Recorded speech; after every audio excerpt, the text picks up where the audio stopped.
Naquele tempo, disse Jesus aos seus discípulos: ficai atentos para não praticar a vossa justiça na frente dos homens, só para ser desvistos por eles. Caso contrário, não recebereis a recompensa do vosso Pai que está nos céus. Por isso, quando deres esmola, não toques a trombeta diante de ti, como fazem os hipócritas nas sinagogas e nas ruas, para serem elogiados pelos homens. Em verdade vos digo, eles já receberam a sua recompensa. Ao contrário, quando deres esmola, que a tua mão esquerda não saiba o que faz a tua mão direita, de modo que a tua esmola fique oculta, e o teu Pai que vê o que está oculto te dará a recompensa. Quando orardes, não sejais como os hipócritas que gostam de rezar em pé nas sinagogas e nas esquinas das praças, para serem vistos pelos homens. Eu vos digo, eles já receberam a sua recompensa. Ao contrário, quando tu orares, entra no teu quarto, fecha a porta e reza ao teu Pai que está oculto, e o teu Pai que vê o que está escondido te dará a recompensa. Quando jejuardes, não fiqueis com o rosto triste como os hipócritas. Eles desfiguram o rosto, para que os homens vejam que estão jejuando. Em verdade vos digo, eles já receberam a sua recompensa. Tu, porém, quando jejuares, perfuma a cabeça e lava o rosto, para que os homens não vejam que tu estás jejuando, e somente o teu Pai que está oculto. E o teu Pai que vê o que está escondido te dará a recompensa. Palavra da salvação. Glória a vós, Senhor. Fala, Senhor. Preciso ouvir tua voz. Eis aqui o teu servo. Fala, irmão, na palavra, Senhor, e no meu coração. Pode se sentar, quem tem lugar, que bom. Querido povo, primeiramente a alegria de vê-los aqui, de recebê-los aqui, sejam sempre muito bem-vindos. Segundo, toda quarta-feira que você vier e tiver lugar no seu carro, convide alguém para vir também, para rezar, para se encontrar, para melhorar na vida, para ir bem na vida. Terceiro, a palavra de Deus hoje fala da oração, do jejum e da esmola. A oração que me leva na direção de Deus, o jejum que me leva na direção de mim mesmo, e a esmola que me leva na direção do outro. O tripé que me ajuda a compreender a vida como um movimento constante de busca de sentido, que me faz entender que preciso de Deus, que não posso me desligar do outro, mas que acima de tudo eu tenho que me conhecer e saber quem eu sou para vencer os meus próprios limites. Porque a grande briga que o ser humano tem não é enfrentar um público como este que eu estou enfrentando hoje. Estar aqui na frente, falar com vocês, rezar com vocês, não é o maior enfrentamento que o ser humano tem que fazer. Isto aqui é fácil. O maior enfrentamento que cada ser humano tem que fazer não é com uma multidão, mas é consigo próprio. O enfrentamento mais duro, o enfrentamento mais difícil, o enfrentamento mais doloroso é aquele que o ser humano tem que fazer consigo mesmo. Por isso que o tema dessa noite que preparei, paciência. Paciência. O que é a paciência? A paciência é um movimento interior que nos faz perceber a vida, as delicadezas do tempo. Sem a paciência, a gente pode correr o risco de não perceber o que de fato merece ser percebido por nós na vivência do tempo, nessa vida que a gente tem. É quando a gente vive e vai vivendo sem cuidar da raridade que somos nós. Nós somos uma raridade nesta terra. Tu já pensou que daqui uns dias tu não estarás mais aqui e tu nunca mais terás a chance de voltar aqui? Então o que é que me faz como ser humano, sabendo que eu nunca mais terei a chance de voltar aqui nessa terra, que eu nunca mais terei a chance de ver quem eu vejo, abraçar quem eu abraço, tocar quem eu toco? Por que que a gente fica criando coisinhas para se machucar, quando a gente poderia se dar tão bem e aliviar a carga da vida se não fosse as teimosias que a gente carrega dentro da gente mesmo. Existe um tempo para tudo. Existe o tempo de abraçar e o tempo de deixar escapar dos braços. Existe um tempo de ganhar e tempo de perder. Existe o tempo de guardar e o tempo de jogar fora. Existe o tempo de costurar e o tempo de rasgar. Existe o tempo de calar e existe o tempo de falar. Existe o tempo do amor, existe o tempo do ódio.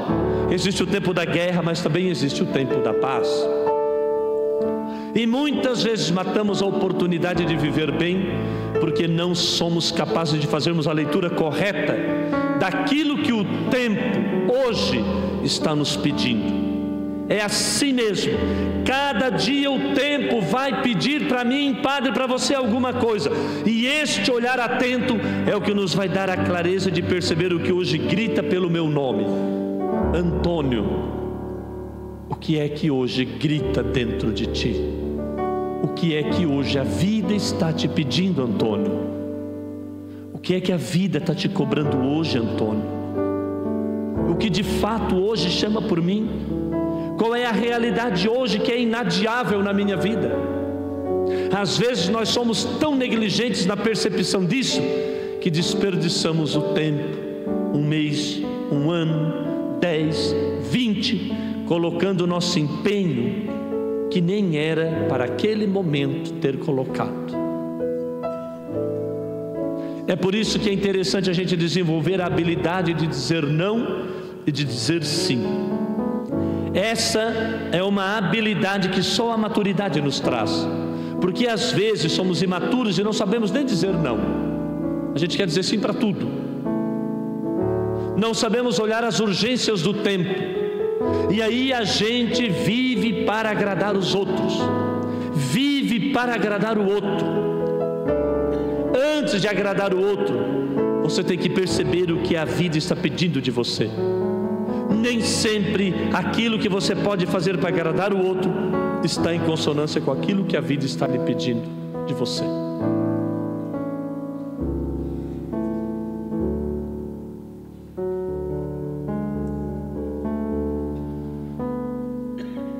Existem horas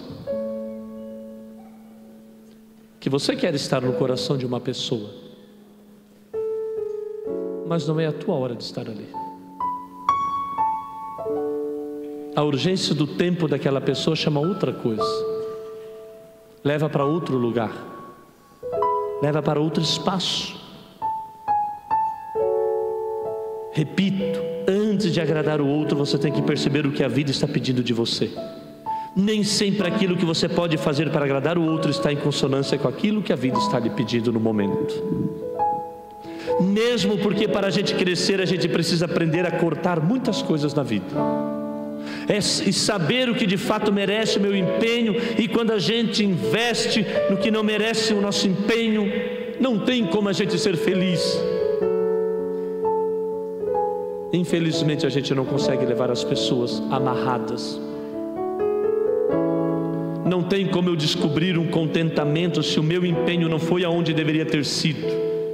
Não há possibilidade de eu sentir-me bem com as minhas escolhas, porque o que me fará sentir bem com as minhas escolhas é eu parar e olhar para o contexto das minhas escolhas e ficar confortável com aquilo que eu escolhi para a minha vida.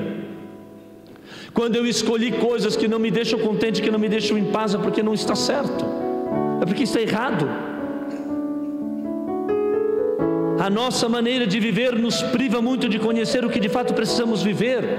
Nós estamos muito estranhos a nós mesmos. Não é estranhos ao outro, é estranho com a gente mesmo. Às vezes ficamos sem alma, às vezes a gente fica sem sabor na vida, sem alma. E eu preciso significar a minha matéria, eu preciso colocar sentido naquilo que eu sou, até na casa onde eu moro. Quantas vezes você é uma matéria biológica ambulante nessa terra, que perdeu o sabor de tudo, perdeu o sentido de tudo, perdeu o significado de tudo, não sabe nem porque está andando aí na rua. Quantas vezes eu preciso ressignificar a minha matéria, eu preciso colocar sentido naquilo que eu sou, sentido naquilo que eu sou, até na casa onde eu moro. Porque a casa onde você mora não é um aglomerado de paredes, é um sentimento que te ocorre. Quando você entra nela, ali você identifica a alma que te sustenta dentro daquela casa. É um sentimento que te ocorre. Quando a gente abre a porta da casa, entra, a gente tem que sentir o melhor lugar do mundo. É quando a matéria está plena de significado. É quando a gente começa a atribuir um significado que ultrapassa as paredes, que ultrapassa os móveis, o telhado, a laje, o jardim, o portão da entrada. É um sentimento que me ocorre. Já pensou você sair do trabalho e não ter vontade de voltar para dentro de casa? Sentir aquele ambiente insípido, triste. A qualidade de nossa vida depende em estar intimamente ligado na capacidade de colocar alma nas coisas.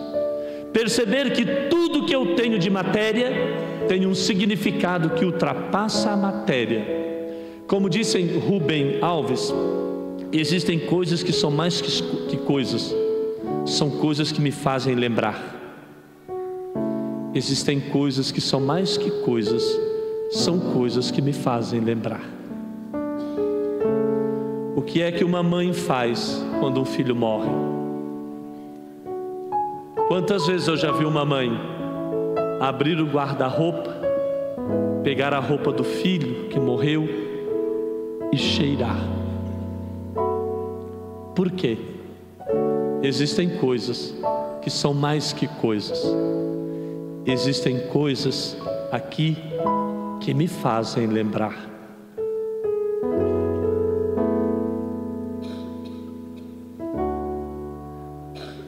Quantos de vocês que às vezes têm saudade de um pai ou de uma mãe?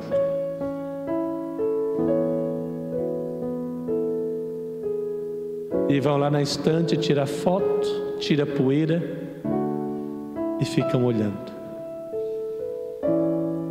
Existem coisas que são mais que coisas, são coisas que me fazem lembrar.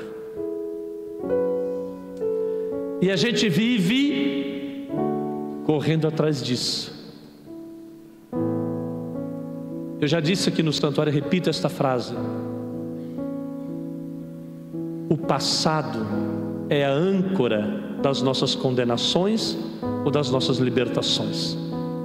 O passado é a âncora que me condena ou é a âncora que me liberta. Então hoje, quando eu observo as urgências da minha vida e me empenho nessas urgências, eu estou colocando alma nas minhas coisas. Quando eu identifico que não estou me empenhando para viver bem, eu estou fragilizando recursos da minha alma, que são para viver bem a própria vida do corpo. Existe o tempo de chorar, existe o tempo de rir. Há momentos que a vida te mostra a necessidade de chorar. Existem momentos que tu tem necessidade de chorar, de gritar, de jogar para fora, de jogar tudo aquilo que você engoliu, de jogar tudo aquilo que você viveu, de jogar tudo aquilo que você passou. Tem momentos que a vida te dá um tempo para chorar. Tempo para chorar, para jogar fora os teus excessos.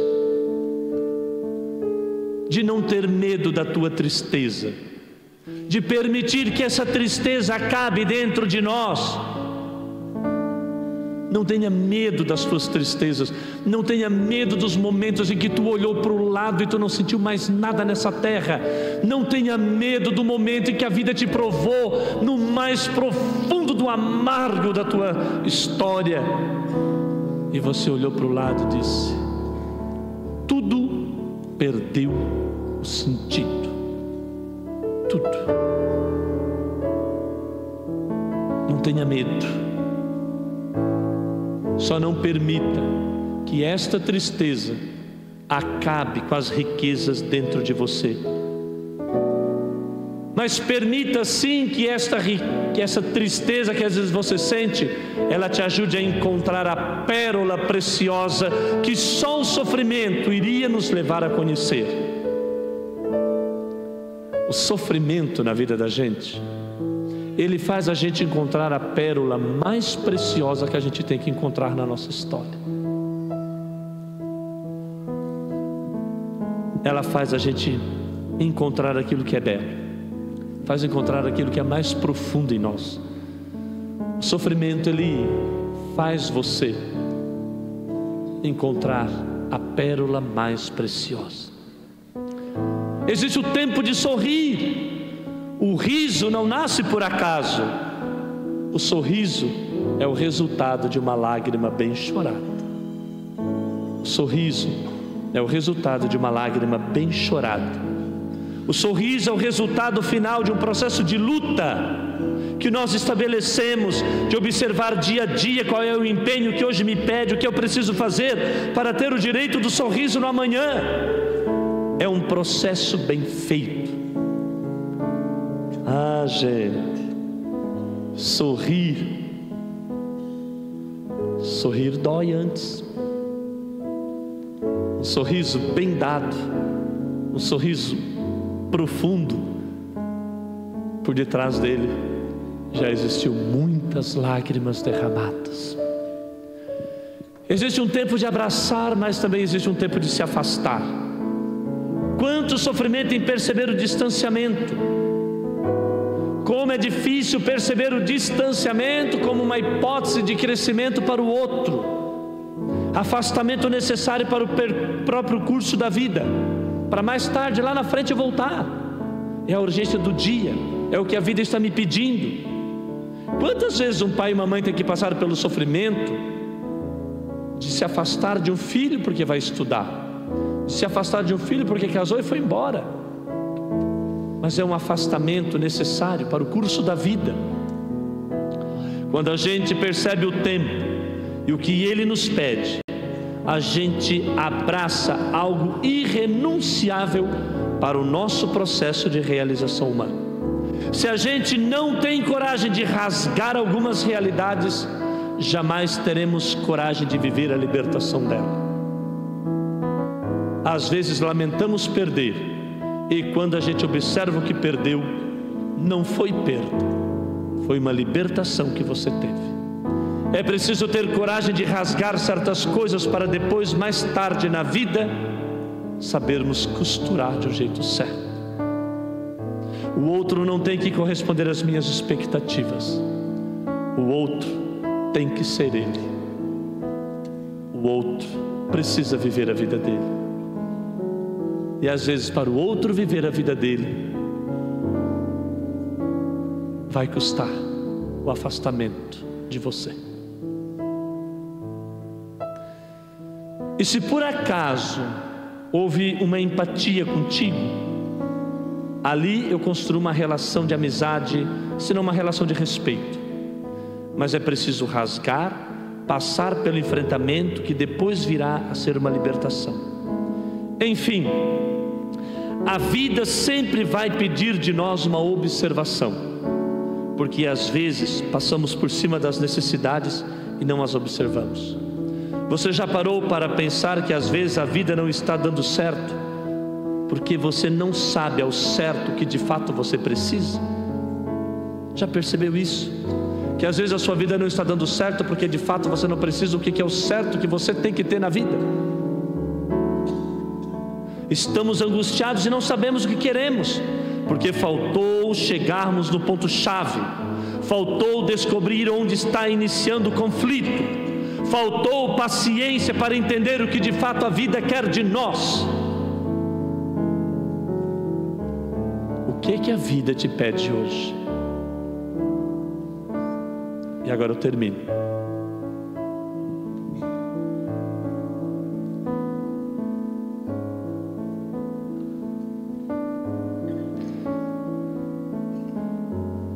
O que é que a vida hoje está gritando aqui dentro de ti? Quem é que precisa rasgar? Quem é que talvez precisa afastar? O que é que a vida grita por ti hoje? Quais são as ressonâncias interiores que te trazem na mente agora? A vida sempre vai te pedir alguma coisa. Talvez não é aquilo que tu queria dar, talvez não é aquilo que tu no momento gostaria de entregar, mas é uma coisa muito profunda. Isso tudo, olhe,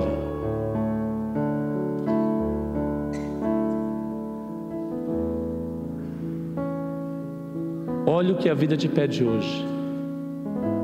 E se for para alguém, ou alguma situação, ou alguma realidade, ou alguma pessoa se encontrar e ser muito melhor, diga: eu não tenho direito de te prender, porque tu precisa viver. Eu não tenho direito de te dominar.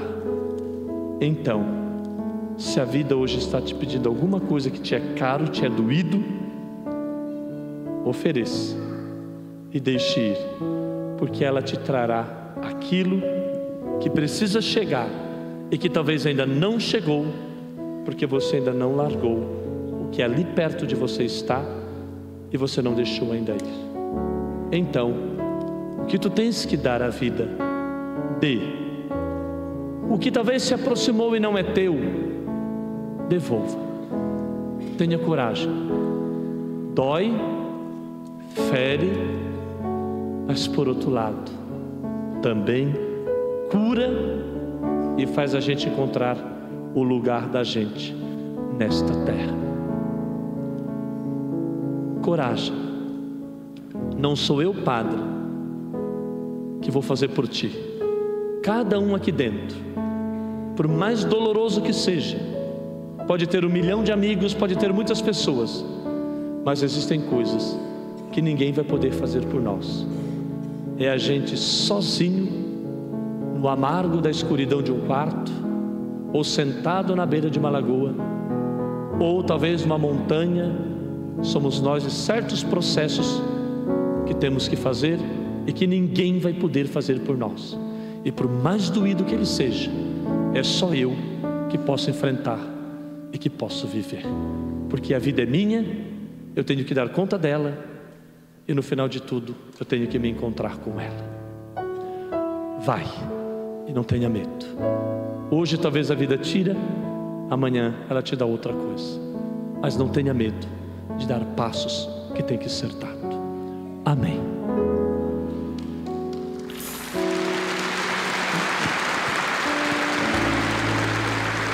Creio em Deus Pai Todo-Poderoso,